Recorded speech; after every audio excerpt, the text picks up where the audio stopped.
মুসা আলাইহিসসাল্লামকে বললেন, হে মুসা, দুনিয়ার মানুষ আমার কাছে 6টি জিনিস চায়, আমিও তাদেরকে 6টি জিনিস দিতে চাই।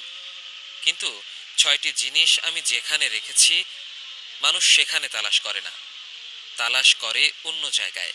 তাহলে তুমিই বলো মুসা, মানুষ তা পাবে কি করে? তখন হজরত মুসা আলাইহিসসাল্লাম জানতে চেয়ে বললেন, সেই 6টি জিনিস কি ইয়া রাব্বুল আলামিন? আল্লাহ রাব্বুল আলামিন জবাবে মুসা আলাইহিসসাল্লামকে বললেন, সেই 6টি জিনিস হলো এমন: 1, দুনিয়ার মানুষ আমাকে সন্তুষ্ট করতে চায়, আর আমিও সন্তুষ্ট হতে চাই।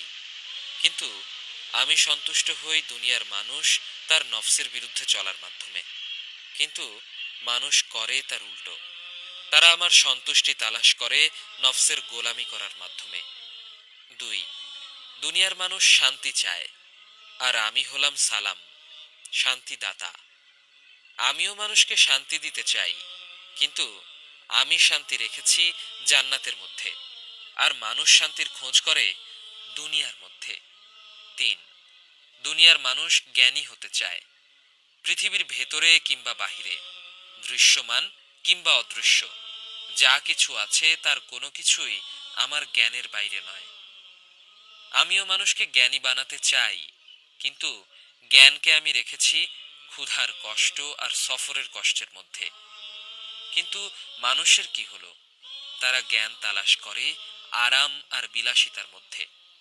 অথচ আরাম আর বিলাসিতা করে জ্ঞান অন্বেষণ করা গেলে তা এত মূল্যবান হতো না।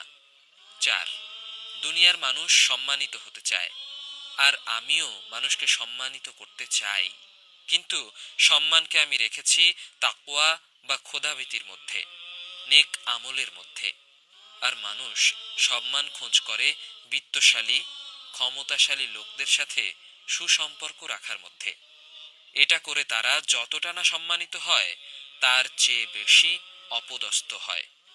5, মানুষ সম্পদশালী হতে চায়, আর আমিও মানুষকে সম্পদশালী বানাতে চাই, কিন্তু আমি সম্পদ রেখেছি অল্প তুষ্টি আর কৃতজ্ঞতার মধ্যে।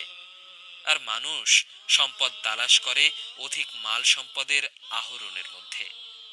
কিন্তু শুধু মাল সম্পদ আহরণ করেই যদি ধনী হওয়া যেত, তাহলে যে কেউ চাইলেই ধনবান হয়ে যেত। 6, দুনিয়ার মানুষ চায় তাদের দোয়া কবুল হোক, তারা হাত তুলে যা চায় তাই তাদের দেওয়া হোক। তাদের দুঃখ দুর্দশা, হতাশা সব তারা তাদের দোয়ার মাধ্যমে দূর করে দিতে চায়। আমিও তাদের দোয়া কবুল করতে চাই, কিন্তু দোয়া কবুলের শর্ত হিসেবে আমি রেখেছি হালাল খাবারকে। অথচ মানুষের কি হলো? তারা নিজেরা হারাম খাবার খায়, অথচ চায় তাদের দোয়া কবুল করা হোক। একবার ভেবে দেখুন, আল্লাহ রাব্বুল আলামিন আমাদেরকে যে জিনিস যেভাবে করতে বলেছেন আমরা ঠিক তার উল্টা করে বেড়াই। দুনিয়া এবং আখেরাতে সফল হওয়ার জন্য আমাদেরকে আল্লাহ রাব্বুল আলামিন যেই পথ বলে দিয়েছেন, আমরা তার অনুসরণ না করে আমাদের নিজেদের মতো করে আলাদা পথ বা উপায় তৈরি করে নিয়েছি। অথচ কিয়ামত পর্যন্ত যদি আল্লাহ এবং তার রাসূল সাল্লাল্লাহু আলাইহি ওয়াসাল্লামের দেখানো পথ ছাড়া অন্য কোনো পথে চলাচল করি, তাহলে সফলতা আসবে না, বরং শেষ পর্যন্ত কপালে লাঞ্ছনাই জুটবে। আল্লাহ রাব্বুল আলামিন আমাদেরকে তার দেখানো পথে চলার তৌফিক দিন। আমিন।